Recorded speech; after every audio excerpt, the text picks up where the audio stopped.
Jirjis Hacı. Jirjis Hacı, oldingi asrning 20'dagi Uyg'urlarning siyosiy va milliy ma'rif tarixida o'chmas iz qoldirgan ma'rifatchilardan Abduqodir Damulla, Mehmetali apandilar qatorida ismi tilga ilinadigan jiroqni ko'rar siyosatchi, maydoni mustahkam va istidodli va jasur mutafakkirdir. Jirjis Hacı miladiya 1868-yillardan 1878-yillargacha badavlat davrida hozirgi ostini otish va ustun otishdan iborat ikki otishqa hokimbek bo'lgan Mahmud Hekimbekning nevrisi edi.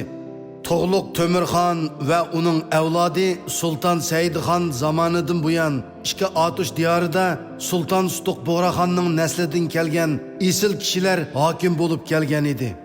Gerçi Xo'jalar davrida har qaysi cho'ng shaharlarning hukmronlik huquqi xo'jalarning qo'liga o'tgan bo'lsa-mu, lekin otishning hukmronlik huquqi yanala Sulton Sutuq Bo'g'raxonning naslidan kelganlarning qo'lida bo'lib kelgan edi. Shu vajidan Badavlat Yoqubbek 1865-yili yozda Qashqar va Yakanni birlikka keltirgandan keyin Uyg'urlarning an'anasiga uyg'un holda ikki otishqa Sulton Sutuq Bo'g'raxonning avlodlaridan Mahmud Hekimbekni hukmdor qilib tayinlab, Mehmetali Tavfiq apandining bovisi Molla G'o'jaloqni Mashhaddagi Sulton Sutuq Bo'g'raxon mozorining bosh mutavallisi qilib tayinlagan edi. Mahmud Hekimbek ilmga herisman va bilimliklarni qo'llaydigan kishi bo'lib, orzuliq o'g'liga bilimga eng herisman bo'lgan payg'ambar Hazreti İdris'ning ismini qo'ygan edi. Zozongtang istilosidan keyin Jirjis Hacıning jamoati bilan Mehmetali apandining jamoati Manju imperiyasining zarba berish nishoniga aylanib qolgan. Mushundaq bir paytda Danlıq Musabay Hacı bilan İdris Hacı va uning orzuliq o'g'li Jirjis Hacı oilasi bilan Ili vodisiga ko'chib chiqqan. Keyincha Musabaylar Jirjis Hacıni tarbiyalashga alohida ko'ngil bo'lgan va Jirjis Hacımi ularning kutganidek 1901-yili ilingan tanlash imtihonida chempion bo'lib, ikkinchi va uchinchi bo'lgan ikki savoddishi Tursun Efendi, Mahmud Sabir Bayquzi va boshqa 5 nafar savoddishi bilan birga 1902-yili Turkiyaga o'qishga avatilgan edi. Jirjis Hacı va Mas'ud Efendi Turkiyaga o'qishga chiqishdan burunla ilidagi donglik diniy peshvo va jadidchilik iqimining boshlamchisi Abdul Mutaali Xalpitim ochgan Taaliya maktabida o'qigan eng a'lochi o'quvchilardan edi.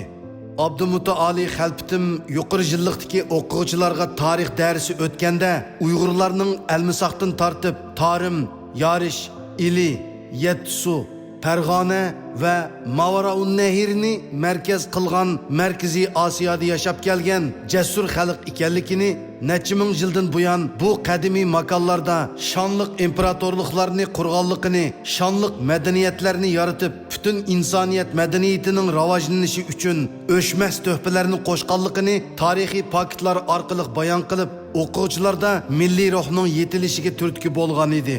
Mutaali Xalpitimning o'tkir nasihat o'gitlari go'dak Jirjis Hacı va mas'udlarning oppoq va nozik qalbiga muhr bo'lib besilgan edi.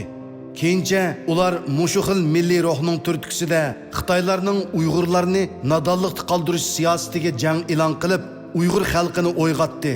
Bu xildagi milliy uyg'unish 1933-yili va 1944-yili 12-noyabr kunida ikki qitim mustaqil jumhuriyat qurish bilan eng yuqori pallaga yetdi.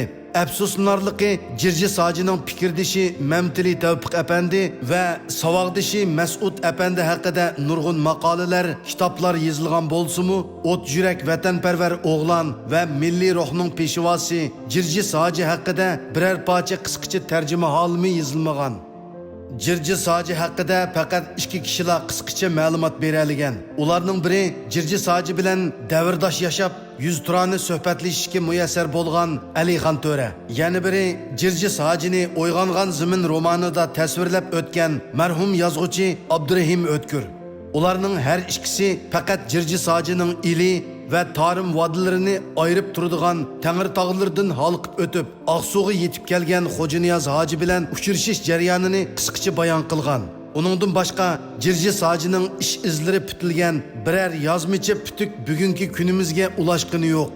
Alixon To'ra 1969 yili Toshkent shahrida yezib chiqqan Turkiston qayg'usi nomli kitobning 202 va 203 betlarida Jirji Saji haqida qisqacha to'xtalgan.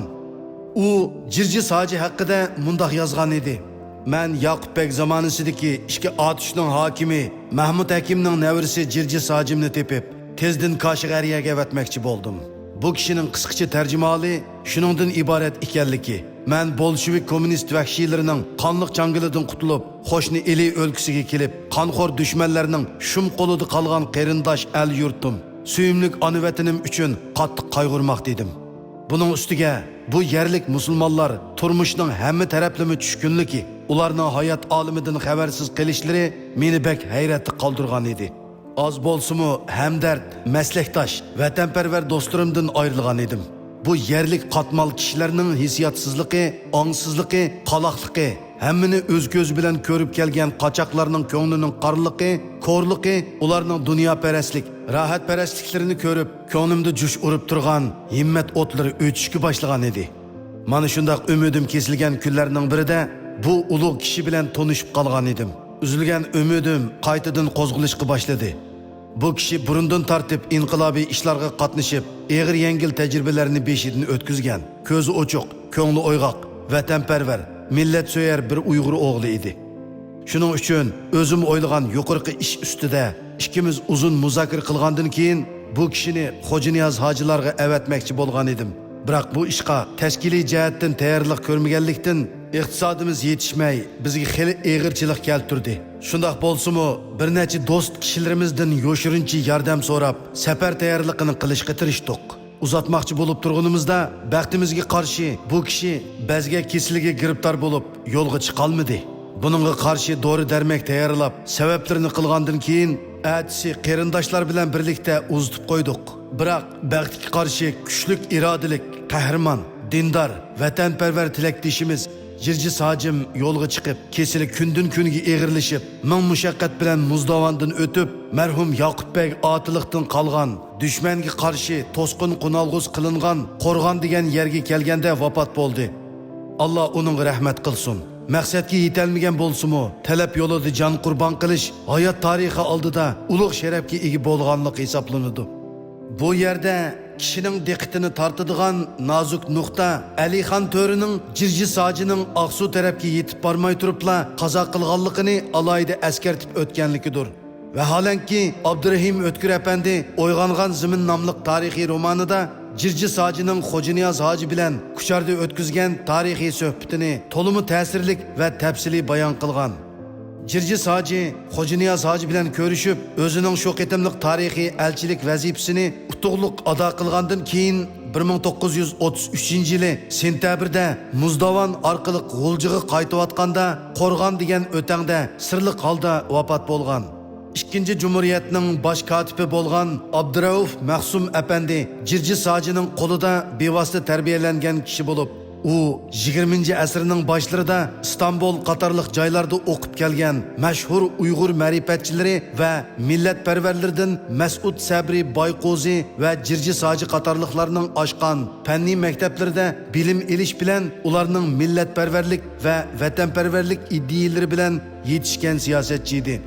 Gerçi hozirgacha qo'limizda Jirji Sajining ilidagi qalam ko'rishi va ma'rifat kurashları haqida yozmachi materiallar yo'q bo'lsa-mu, biroq uning qo'lida tarbiyalangan Abdurauf Mahsum Ibrohimi va Mahmudjon Mahsumlarning ish izlariga qarabla Jirji Sajining Uyg'ur millati uchun naqadar bebaho bir kishi ekanligini faraz qila olamiz. Uyg'ur xalqi Jirji Sajining avlodlari, shogirdlarining avlodlari va barcha yurtdoshlarining avlodlaridan o'rtaq kuch chiqarib, unutilib ketgan qahramon Jirji Sajining to'liq va tafsiliy tarjimaholini yangidan yezib chiqishini umid qilamiz.